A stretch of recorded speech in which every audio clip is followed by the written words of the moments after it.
My dear students, welcome to Atomia classes. आज के video lecture में हम लोग ऑप्टिक्स का एक नया टॉपिक शुरू करेंगे, रिफ्रैक्शन इन थिन लेंसेज, है ना। पिछले वीडियो लेक्चर में हम लोगों ने पढ़ा कि रिफ्रैक्शन एट स्फेरिकल सरफेस कैसे होता है, ठीक उसी से रिलेटेड है हमारा ये लेंस का भी। ठीक, आइए हम लोग आज का टॉपिक शुरू करते हैं अपना, refraction due to thin lens. Thin lens और जिसको कहा जाता है ऑप्टिकल लेंस, ठीक, ऑप्टिकल लेंस। तो लेंस देखिए, है ना, किस तरीके के लेंस होते हैं। आप लोगों ने 10th क्लास में भी पढ़ा था लेंस के बारे में, है ना। बेसिकली लेंस दो तरह के होते हैं, convex lens and concave lens. Convex lens and concave lens, ठीक। अच्छा, ये तो हो गए दो तरह के ले, convex lens and this is concave lens. Concave lens, है ना। लेंस का अगर मेनली हम लोग यूज़ देखें तो वो ऑब्जेक्ट की जो इमेज बनती है उसे डिफरेंट पोजीशन बनाने के लिए यूज़ होते हैं, उन्हें एनलार्ज इमेज दिखाने के लिए यूज़ होते हैं। तो काफ़ी सारे एप्लीकेशन हैं किसके, लेंस के। हमारे जो इंस्ट्रूमेंट्स हैं, माइक्रोस्कोप, टेलीस्कोप, है ना, बाइनोकुलर्स, उनमें भी लेंस का यूज़ होता है ताकि इमेज को हम लोग रेक्टिफाई कर सकें, उसे एनलार्ज देख सकें, उसकी पोजीशन को चेंज कर सकें, शिफ्ट कर सकें। कंपाउंड माइक्रोस्कोप हम लोगों ने देखा है, उसमें भी लेंस का ही यूज़ होता है। तो आइए लेंस को हम लोग पढ़ते हैं, ठीक। कॉनकेव लेंस की बात करते हैं कि कॉनकेव लेंस में फर्दर अगर हम लोग टाइप ऑफ कॉनकेव लेंस की बात करेंगे तो तीन तरह के कॉनकेव लेंस होते हैं। कौन कौन से तीन तरह के कॉनकेव लेंस है? पहला जो लेंस है ना, ये जो सिंपल लेंस आप देख रहे हैं, this is simple convex lens, या फिर इसको हम लोग बोल सकते हैं कॉन्वेक्सो कॉन्वेक्स लेंस। सिंपली इसे कह सकते हैं हम लोग कॉन्वेक्स लेंस। क्यों कॉन्वेक्स लेंस? क्योंकि दोनों ही सरफेस, है ना, इसके दोनों ही सरफेस, है ना, कैसे हैं, कॉन्वेक्स दिख रहा है ये आपको। तो हम दोनों सरफेस के को देखते हुए अगर इसका नाम दे तो हम कह सकते हैं कॉन्वेक्स ये भी है और कॉन्वेक्स ये भी है, यानी कि कॉन्वेक्सो कॉन्वेक्स, कॉन्वेक्सो कॉन्वेक्स ये भी बोल सकते हैं, ठीक। इसी तरीके से एक और कॉन्वेक्स लेंस होता है जिसमें एक सरफेस जो है वो प्लेन होता है और दूसरा सरफेस जो है वो कॉन्वेक्स लेंस की तरह होता है, यानी कि इसका नाम अगर हम लोग देना चाहें तो क्या बोलेंगे, plano convex lens, plano convex lens. अच्छा, एक और तरह का लेंस होता है कुछ इस तरीके से, दिख रहा है आपको। चलिए इसको भी देखते हैं। तो देखिए इसका जो एक साइड है, ये वाला जो साइड है ना, वो कैसा है, अंदर की तरफ कर्व है, यानी कि ये कुछ कॉनकेव नेचर को शो कर रहा है ना। तो इसका नाम जो है हम लोग बोलेंगे कॉनकेवो कॉन्वेक्स, कॉनकेवो कॉन्वेक्स। कॉनकेवो क्यों? क्योंकि ये देखिए एक साइड जो है वो कौन सा है, कॉनकेव साइड है, और दूसरा साइड जो है वो कैसा है, कॉन्वेक्स साइड है। दूसरा साइड कॉन्वेक्स साइड कैसे बोल रहे हैं हम लोग, देखिए ये साइड है ना, अगर इधर से लाइट ऐसे इस तरीके से एंटर कर रही है तो ये वाला तो कैसा, कॉनकेव साइड हो गया, और ये वाला जो है ये कैसा हो जाएगा, कॉन्वेक्स साइड। इधर से लाइट करे, इधर से लाइट एंटर करे, ये वाला साइड दिख रहा है आपको कैसा साइड है, कॉन्वेक्स साइड है, ठीक। इसी तरीके से कॉनकेव लेंस भी तीन तरीके के होते हैं। एक हमारा simple concave lens, this is our simple concave lens, ठीक।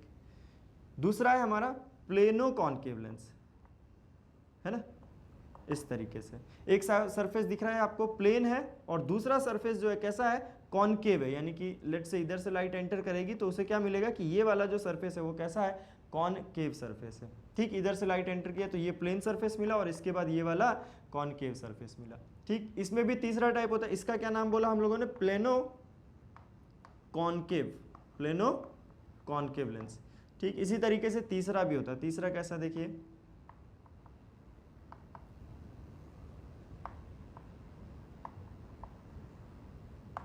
इस तरीके से, है ना, जिसमें एक साइड जो है, एक साइड कैसा है, कॉनकेव साइड, और दूसरा साइड कैसा है, कॉन्वेक्स साइड। तो इसको हम लोग बोल सकते हैं कॉन्वेक्सो कॉनकेव और कॉनकेवो कॉन्वेक्स, कॉनकेवो कॉन्वेक्स, ठीक। तो ये डिफरेंट टाइप ऑफ लेंस हुए कि किस किस तरह के लेंस कॉम्बिनेशन बन सकता है। प्लेनो कॉनकेव कॉनकेवो कॉन्वेक्स और कॉन्वेक्सो कॉनकेव। ठीक, ओके, लिख लीजिए, आगे बढ़ते हैं हम लोग।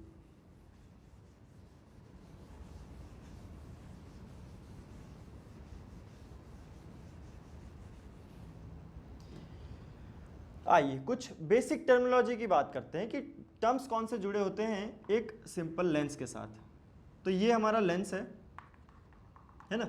हम लोग जो लेंस का सेक्शन पढ़ रहे हैं वो थिन लेंस है ना। थिन लेंस का क्या मतलब है कि ये जो थिकनेस है लेंस की, है ना, मिडिल में जो दोनों सरफेस है, उन दोनों सरफेस के बीच का डिस्टेंस कहें या फिर थिकनेस कहें, ये थिकनेस बहुत ही नेग्लिजिबल होती है।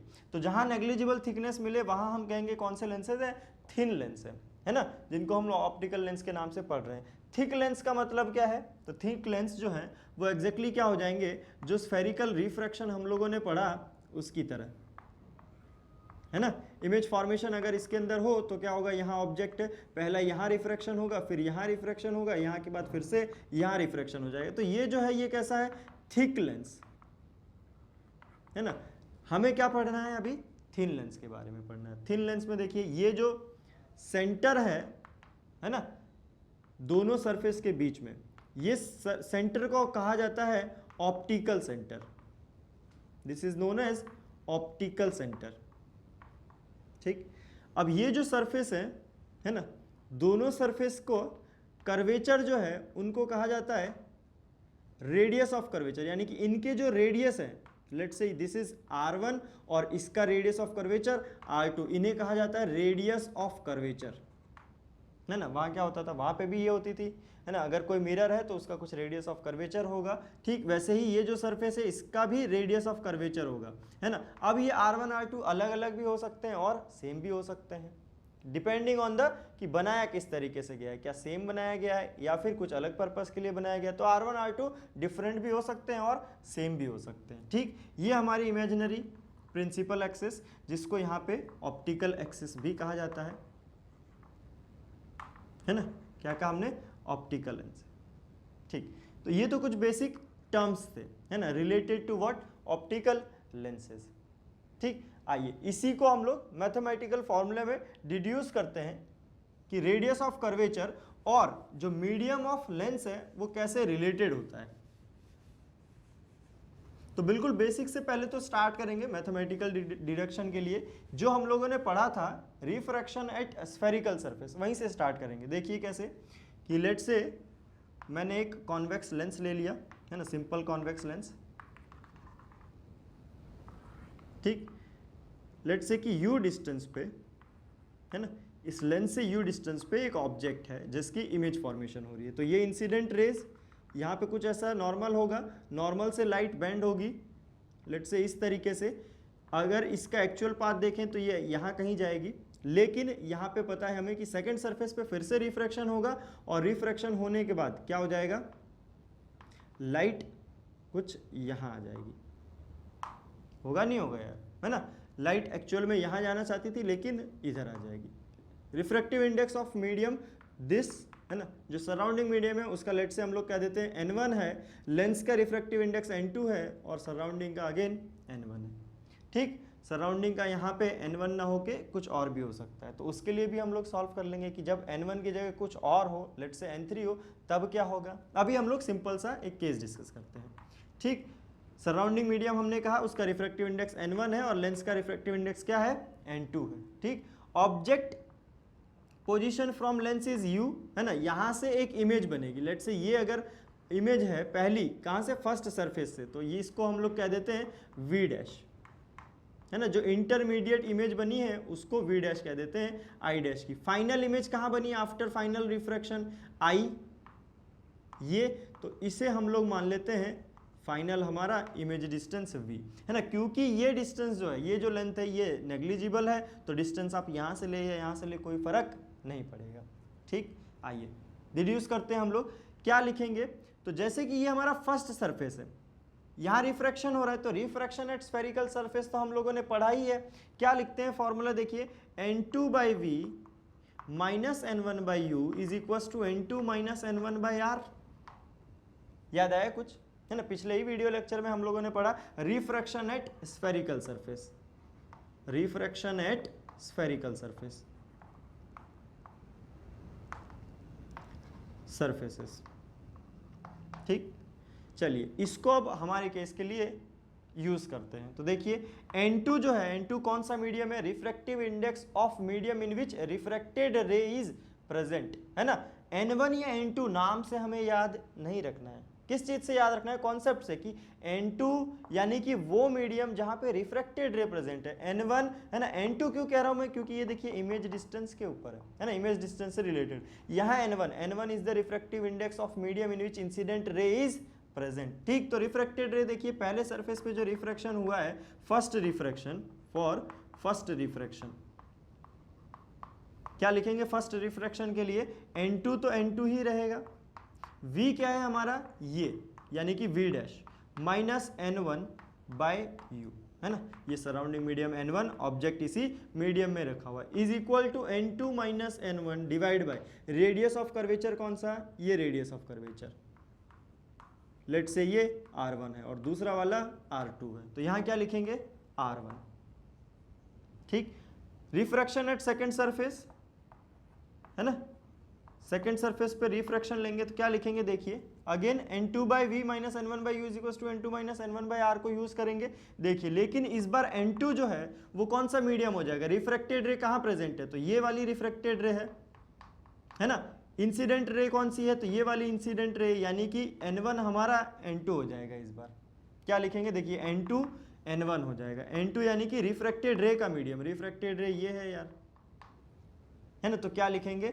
N1 बाय इमेज डिस्टेंस, तो इमेज डिस्टेंस तो ये है फाइनल हमारा V, यानी कि V minus N1 by you, N1 क्या हो गया? अब N2 हो गया, है ना, इसका refractive index upon U। U क्या है? देखिए इमेज जो पहले रिफ्रैक्शन की वजह से थी, अब क्या कर रहे हैं? वो ऑब्जेक्ट की तरह बिहेव कर रहा है, यानी कि ये जो डिस्टेंस है V डैश, वो क्या हो जाएगा? Object distance V dash is equal to N2 minus N1। देखिए N2 क्या है? N2 तो N1 है, तो N1 minus N2 divided by क्या हो जाएगा? रेडियस ऑफ कर्वेचर R2 हो जाएगा।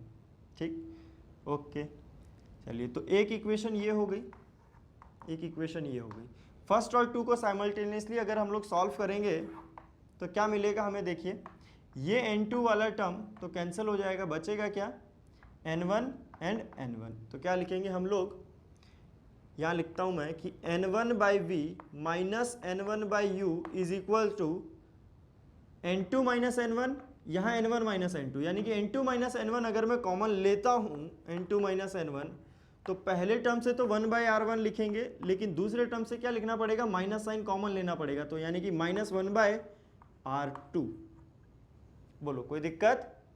ठीक, तो यहां से देखिए N1 अब मैं कॉमन लेता हूं, क्या लिखेंगे? 1 by v minus 1 by u is equal to N1 को इस तरफ भेज देंगे तो बचेगा ये N2 minus N2 by N1 minus 1 into 1 by R1 minus 1 by R2, ये हो जाएगा।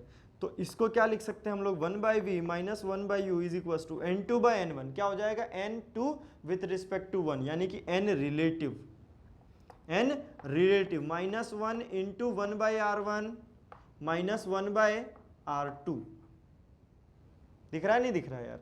ठीक, अब देखिए जरा, जो ये हम लोगों ने जो फॉर्मूला डिड्यूस किया है, ये क्या है? ऑब्जेक्ट डिस्टेंस और इमेज डिस्टेंस में एक रिलेशन बता रहा है कि ऑब्जेक्ट अगर इस पोजीशन पे रखा हुआ है तो उसके लिए हम लोग V निकाल सकते हैं अगर लेंस के जो पैरामीटर है R1, R2 और रिफ्रैक्टिव इंडेक्स ये हम लोगों को गिवन हो। तो आइए इसी में एक स्पेशल केस लेते हैं कि अगर U इन्फिनिटी को टेंड कर जाए, U इन्फिनिटी को टेंड कर जाए, तो U इन्फिनिटी को टेंड करने का मतलब क्या हो गया? ऑब्जेक्ट जो है वो इन्फिनिटी पे रखा हुआ है।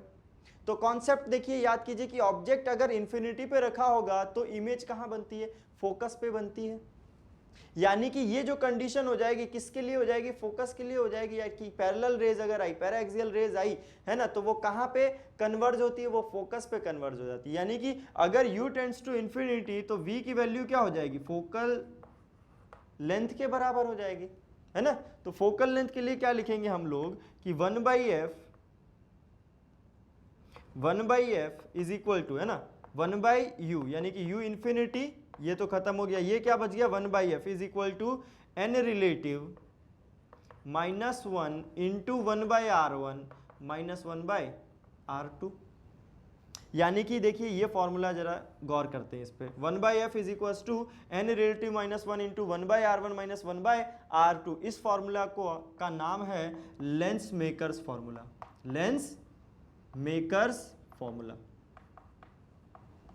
बहुत ही इंपॉर्टेंट फॉर्मूला है अगर हम लोग लेंस से डील कर रहे हैं तो, है ना। लेंस को यानी कि डिजाइन करने में यही फॉर्मूला हेल्पफुल होता है कि किस फोकल लेंथ का लेंस हमें चाहिए, कितना उसका कन्वर्जिंग पावर है, कितना वो कन्वर्ज करेगा, कितना वो डाइवर्ज करेगा, वो किस पे डिपेंड कर रहा है, इसी फॉर्मूले पे, है ना। उसका रिलेटिव, है ना, यानी कि रिफ्रैक्टिव इंडेक्स और R1 R2 कितना रखा जाए कि उसका फोकल लेंथ जो हमें चाहिए वो हो, तो उसके लिए इस फॉर्मूले से डिजाइन किया जाता है, इसीलिए कहा जाता है इसका लेंस मेकर्स फॉर्मूला नाम है। ठीक, ओके। अब देखिए जरा इसको, अगर ये मैं कहता हूं कि this is equation 3 and this is equation 4, तो इक्वेशन 3 और 4 को अगर हम लोग इक्वेट करें तो देखिए राइट हैंड वाला टर्म जो है दोनों में बराबर है, तो लेफ्ट हैंड वाला टर्म भी बराबर होना चाहिए, यानी कि यहां से क्या लिख सकता हूं मैं, 1/v minus 1/u must be equal to 1/f। होगा ना, इन दोनों टर्म को इक्वेट कर देंगे तो 1/v minus 1/u equal to 1/f। इसका मतलब हम एक और रिलेशन ले आए किसमें, इमेज डिस्टेंस और ऑब्जेक्ट डिस्टेंस में, है ना। अगर फोकल लेंथ हमें प्रोवाइडेड है कि focal length of the lens is given this much, या फिर हम इन डाटा से भी निकाल सकते हैं फोकल लेंथ, और ऑब्जेक्ट कहीं पे रखा हुआ है तो उसके करस्पॉन्डिंग हम इमेज पोजीशन अब फाइंड कर सकते हैं। इस फॉर्मूला का नाम है लेंस फॉर्मूला, लेंस फॉर्मूला। कुछ फॉर्मूला आपने देखा है क्या, कहीं लग रहा है देखा है, 1/v minus 1/u equal to 1/f, बिल्कुल सही बात है यार, स्फेरिकल मिरर में हम लोगों ने देखा था, है ना। बस यहाँ माइनस की जगह क्या था, वहां पे प्लस था, 1/v plus 1/u is equal to 1/f, but here it is 1/v minus 1/u is equal to 1/f, यानी कि लेंस जब भी हम लोग यूज करेंगे तो क्या होगा, माइनस साइन रहेगा बीच में। अच्छा, इसको अगर हम लोग सिंप्लीफाई कर दे तो v की वैल्यू क्या आ जाएगी, uf upon u plus f, है ना। ये सिंपल सा, है ना, फॉर्मूला यही, इसी को एक स्टेप सॉल्व करेंगे हम लोग तो क्या आ जाएगा, uf/u प्लस f, यानी कि u और f की वैल्यू डालिए, आपके पास v की वैल्यू आ जाएगी, यानी कि इमेज पोजीशन आ जाएगी। ठीक, ओके, ये लिखिए, हम लोग आगे बढ़ते हैं। और तो आइए कुछ क्वेश्चंस के थ्रू हम लोग फॉर्मूले को प्रैक्टिस करते हैं। ठीक, आइए क्वेश्चन नंबर 1 देखते हैं। क्या दिया हुआ है हमें कि एक सिंपल लेंस दिया हुआ है, सिंपल कॉन्वेक्स लेंस दिया हुआ है, ठीक, जिसका रेडियस ऑफ कर्वेचर R1 और R2 बोला गया है 10 सेंटीमीटर है, R1 and R2 is 10 centimetre. एक ऑब्जेक्ट है जो यहाँ कहीं रखा हुआ है, दिस इज आवर ऑब्जेक्ट।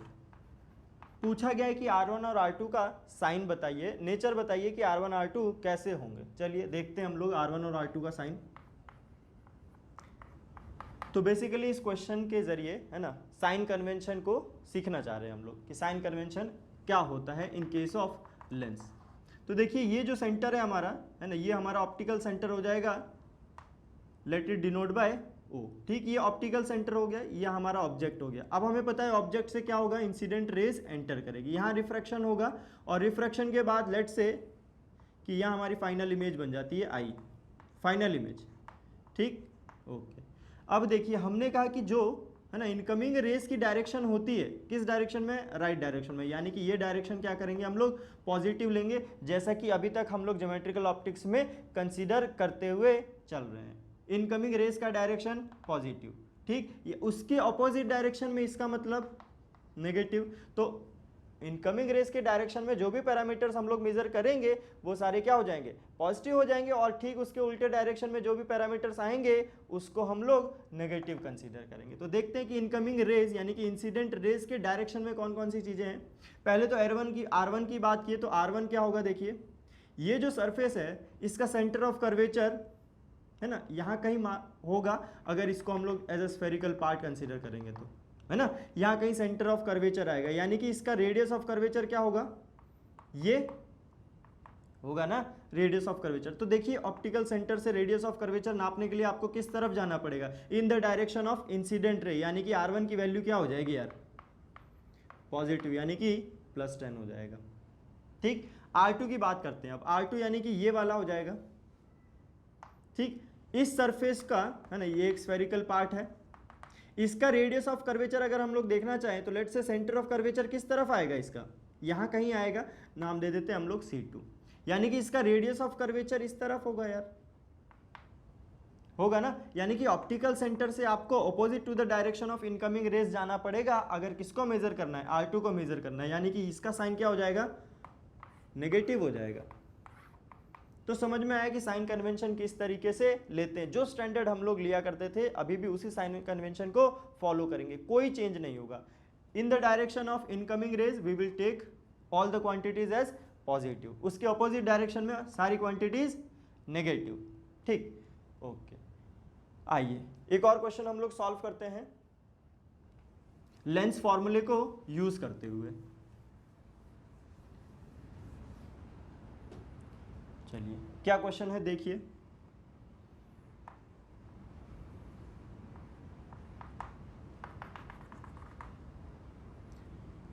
एक लेंस दिया हुआ है जिसके radius of curvature R1 and R2 are 10 centimetre and 20 centimetre, ठीक। एक ऑब्जेक्ट रखा हुआ है at a distance of 10 centimetre, क्या है, एक ऑब्जेक्ट रखा हुआ है 10 सेंटीमीटर के डिस्टेंस पे कॉन्वेक्स लेंस से के ऑप्टिकल सेंटर से दूर, ठीक। हमें क्या करना है, हमें क्वेश्चन है कि फाइंड, पहला part focal length of the lens, ठीक। दूसरा part position of image,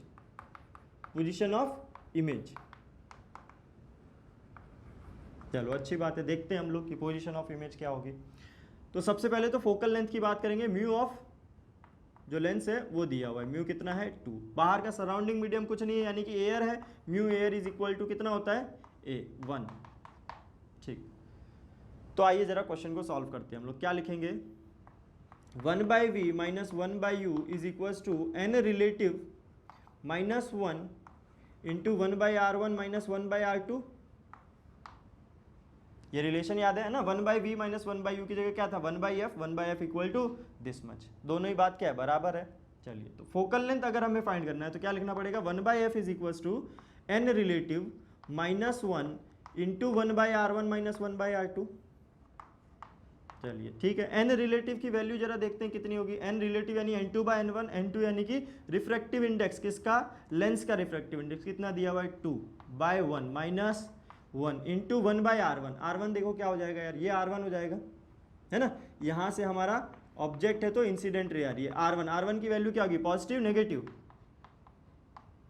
positive होगी यार है ना, इसका सेंटर ऑफ कर्वेचर तो इधर आएगा इस वाले सरफेस का, तो रेडियस ऑफ कर्वेचर भी इस तरफ, यानी कि इनकमिंग रेस के डायरेक्शन में जाना पड़ेगा मेजर करने के लिए, r1 पॉजिटिव। r2 को देखते हैं अब हम लोग, r2 देखिए ये है, इसका सेंटर ऑफ कर्वेचर तो यहाँ कहीं लाई करेगा, तो इसका सेंटर ऑफ कर्वेचर यानी कि रेडियस ऑफ कर्वेचर भी इस तरफ लाई करेगा, तो ये क्या हो गया, opposite to the direction of incoming rays, opposite होगा तो क्या होगा, नेगेटिव लिखना पड़ेगा हमें, आएगा ना। तो देखिए ये कितना आ गया 2 minus 1 into 1/10 minus 1 sorry minus minus क्या हो जाएगा, प्लस हो जाएगा, यानी कि ये कितना आ गया है ना 3/20 is equal to f, is this implies f is equal to 20/3 यानी कि प्लस 6.66 है कि नहीं, है ना, यहाँ माइनस था, माइनस माइनस क्या हो गया, प्लस हो गया, यहाँ प्लस हो गया तो 1/10 प्लस 1/20 यानी कि f इक्वल टू 20/3 पॉजिटिव आया, ठीक। अब फोकल लेंथ पॉजिटिव आया, यानी कि फोकल लेंथ पॉजिटिव किसका होता है, कन्वर्जिंग लेंस का, यानी कि दिस लेंस इज है ना कन्वर्जिंग, इज कन्वर्जिंग, नोट कीजिएगा इस पॉइंट को भी कि फोकल लेंथ जो है कन्वर्जिंग लेंस का कैसा होता है, पॉजिटिव होता है। कौन सा फोकल लेंथ आया है ये देखिए ध्यान से, है ना, ये वाला फोकल लेंथ है ये, अगर हम लोग पॉजिटिव कह रहे हैं यानी कि इसका मतलब ये है, यहाँ पे जो फोकल लेंथ है इसकी बात कर रहे हैं, ये हमारा फोकल लेंथ है, सॉरी ये फोकस है ना, जहाँ से ये वाली लेंथ हम लोग f1 बोल रहे हैं, समझ में आया क्या, ठीक। तो ये हम लोगों ने radius of curvature sorry focal length find किया। दूसरा क्वेश्चन क्या है, दूसरा पार्ट की फाइंड पोजीशन ऑफ इमेज, है ना, इमेज की पोजीशन चाहिए अब हमें। चलिए इमेज की पोजीशन भी फाइंड करते हैं। फोकल लेंथ हम लोगों ने फाइंड किया कितना 20/3, f इज 20/3। चलिए, तो अब हम लोग डायरेक्टली लेंस फॉर्मूला यूज कर सकते हैं क्या, 1/v minus 1/u is equal to 1/f। Second question को सॉल्व कर रहे हैं हम लोग, वैल्यू रख देते हैं। देखिए 1/v माइनस u कितना है 10 centimetre, positive negative, negative is equal to 1 focal length कितना आया 20/3। दिख रहा है क्या? चलिए, this implies 1/v is equal to, है ना, कितना लिख देंगे 1/10 प्लस वहाँ जाएगा तो माइनस प्लस 3/20। दिख रहा है ये आपको? चलिए बस, this implies v will be equal to, ये कितना आ जाएगा 1/20 है ना, 22 माइनस 2 प्लस 3 है ना, 1/20, यानी कि v इज इक्वल टू क्या, कितना आ जाएगा 20 प्लस या नेगेटिव, नेगेटिव आएगा नहीं आएगा यार। v इज इक्वल टू क्या लिखा हमने -1/10, माइनस माइनस क्या हो गया पॉजिटिव, यानी कि इधर गया तो क्या होगा नेगेटिव। अब यहाँ -1/10 प्लस 3/20, ये लिख दिया यार 3/20, ये क्या आ गया 20, यहाँ 2 माइनस 2 प्लस 3 क्या हो जाएगा +1, +1 डिवाइडेड बाय 20। अच्छा, तो पॉजिटिव आया है ना, पॉजिटिव आया तो ये लीजिए यार पॉजिटिव हो जाएगा। ठीक, यानी कि v इक्वल टू +20, यानी कि इमेज कहाँ बनेगी हमारी, यहाँ कहीं बनेगी, है ना, यहाँ कहीं बनेगी। ये हमारी फाइनल पोजीशन ऑफ v हो जाएगा। ठीक, तो होप कि आपको, है ना, साइन कन्वेंशन क्लियर हुआ हो और कैसे हमें u और v की वैल्यू पुट करनी है ना। v की वैल्यू अगर फाइंड करनी है तो f पुट करना है, u पुट करना है, तो उसके साइन के साथ कैसे यूज करना है ये क्लियर हुआ। ठीक, आइए इसी पे बेस्ड एक और क्वेश्चन करते हैं हम लोग, कॉम्बिनेशन ऑफ लेंस से, कि अगर एक की जगह दो लेंस दिए हुए हो, क्या कहा हमने, एक की जगह अगर दो लेंस दिए हुए हो तो फाइनल इमेज कैसे फॉर्म होती है। बहुत ही सिंपल सा कॉन्सेप्ट है ना, बहुत ही बेसिक बेसिक बातें की हम लोगों ने इस लेक्चर में। ठीक, अगला क्वेश्चन करते हैं कि दो लेंस दिए हुए हैं आपको,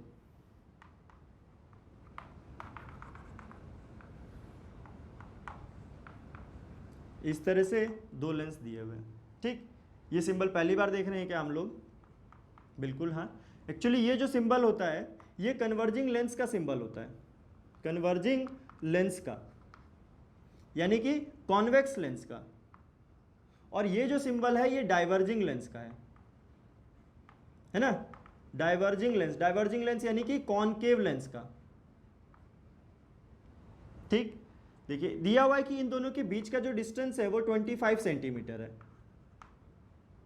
ओके, यहां से जो डिस्टेंस है वो 10 सेंटीमीटर, सॉरी 15 सेंटीमीटर। ऑब्जेक्ट जो है वो पहले लेंस से 15 सेंटीमीटर पर रखा हुआ है। पहले वाले की फोकल लेंथ दी हुई है 10 सेंटीमीटर और दूसरे वाले की भी दी हुई है कितनी, 10 सेंटीमीटर। ठीक, क्वेश्चन क्या है सॉरी, क्वेश्चन है कि find the position of final image. Final image, final image का क्या मतलब है कि आफ्टर सक्सेसिव रिफ्रैक्शन, इसके बाद जो रिफ्रैक्शन होगा उसे ऑब्जेक्ट मान के, है ना, जो इमेज आएगी उसे ऑब्जेक्ट मान के इसके अंदर फिर से रिफ्रैक्शन होगा।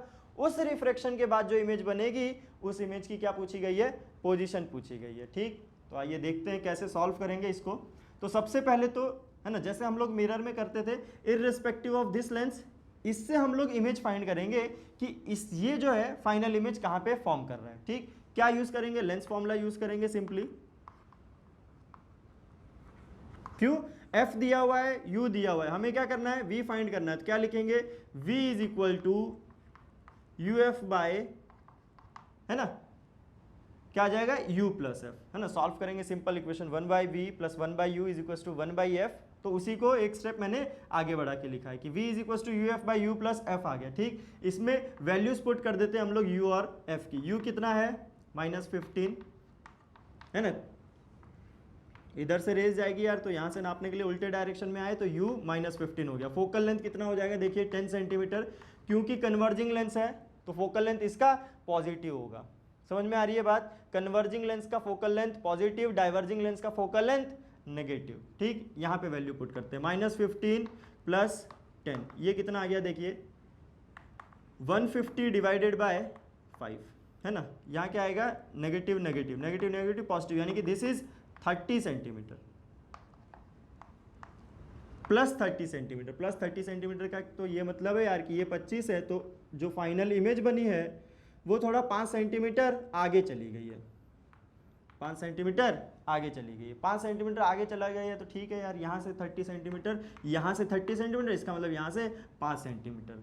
ठीक, तो अब हम लोग क्या करेंगे कि ये जो हमारा इमेज बनी है, लेट्स से आई डैश, इसको ऑब्जेक्ट की तरह मान के डाइवर्जिंग लेंस में रिफ्रैक्शन कराएंगे, यानी कि ये जो रे है यहाँ जाएगी, उससे पहले यहाँ पे क्या हो जाएगा, रिफ्रैक्शन हो जाएगा यार, होगा नहीं होगा, रिफ्रैक्शन हो जाएगा। तो रिफ्रैक्शन में देखिए क्या होगा, हम लोग अगेन फॉर्मूला लिखते हैं, v इज इक्वल टू, ये फर्स्ट लेंस के लिए, for first lens, for second lens लिखते हैं, अब क्या लिखेंगे, v is equal to u f by u plus f, क्या आ जाएगा, देखिए u की वैल्यू, अब देखिए ये हमारा ऑप्टिकल सेंटर इस लेंस का यहाँ होगा, है ना। साइन कन्वेंशन जो है दोनों लेंस के लिए इररिस्पेक्टिव यूज करना है, यानी कि इंडिपेंडेंटली यूज करना है, इसका इसकी वजह से कोई फर्क नहीं पड़ेगा साइन कन्वेंशन में, और इसका इसकी वजह से कोई फर्क नहीं पड़ेगा, समझ में आ रहा है। यानी कि दोनों को इंडिविजुअल मान के हम लोग सॉल्व कर सकते हैं। हमें डिपेंडेंसी किस चीज की है, इमेज की, जो इसने इमेज बनाई है वो इस पे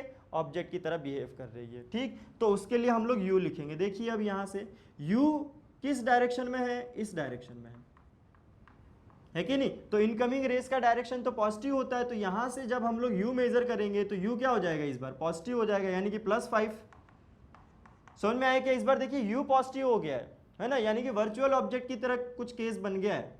उसी केस में क्या होता था, ऑब्जेक्ट u जो है वो पॉजिटिव आता था, यानी कि देखिए u पॉजिटिव हो गया इस केस के लिए, क्योंकि ऑब्जेक्ट यहाँ नहीं है, ऑब्जेक्ट यहाँ होता तो रेज ऐसे जाती है और यहाँ से नापने के लिए हम लोग को उल्टा आना पड़ता, लेकिन इस बार ऐसा केस नहीं हुआ है, ऑब्जेक्ट ही राइट साइड में है और रेज भी राइट साइड में जा रही है, तो u क्या हो गया, पॉजिटिव हो गया, यानी कि +5 इंटू फोकल लेंथ देखिए 10, अब 10 पॉजिटिव होगा नेगेटिव होगा, डाइवर्जिंग लेंस है, फोकल लेंथ -10 डिवाइडेड बाय, ये देखिए +5 है ना, -10, ये कितना आ गया 50 है ना, -50 -5, यानी कि ये कितना हो गया 10 सेंटीमीटर,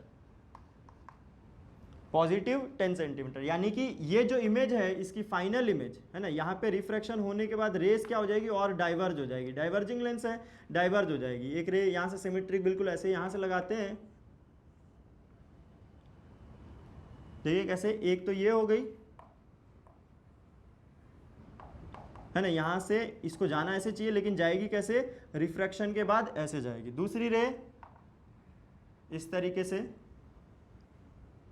है ना, जाना कैसे चाहिए था, ऐसे जाना चाहिए था, जाएगी कैसे, यहाँ का इंटरसेक्ट करेगी, ठीक। तो ये जो इंटरसेक्शन पॉइंट है कितना आया है 10 सेंटीमीटर, यानी कि इस लेंस से पूछा जाए तो कितना हो जाएगा 10 सेंटीमीटर, और जो कन्वर्जिंग लेंस है उससे पूछा जाए तो कितना हो जाएगा 25 + 5, 25 + 10 35 सेंटीमीटर, यानी कि आंसर क्या हो गया, v is equal to 10 centimetre from diverging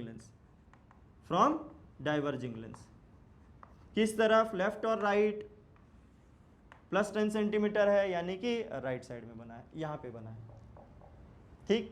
तो होप कि आज का लेक्चर आपको समझ में आया हो, है ना। नेक्स्ट वीडियो लेक्चर में हम लोग लेंस पे कुछ अच्छे क्वेश्चंस करेंगे और टॉपिक को आगे बढ़ाएंगे, ठीक। क्वेश्चंस करते रहिए आप लोग, है ना। DPPs हम लोगों ने लिंक में, डिस्क्रिप्शन में उसका लिंक दे रखा है, वहाँ से आप लोग डाउनलोड कीजिए, क्वेश्चन कीजिए और हम लोगों से पूछिए, ठीक। Thank you.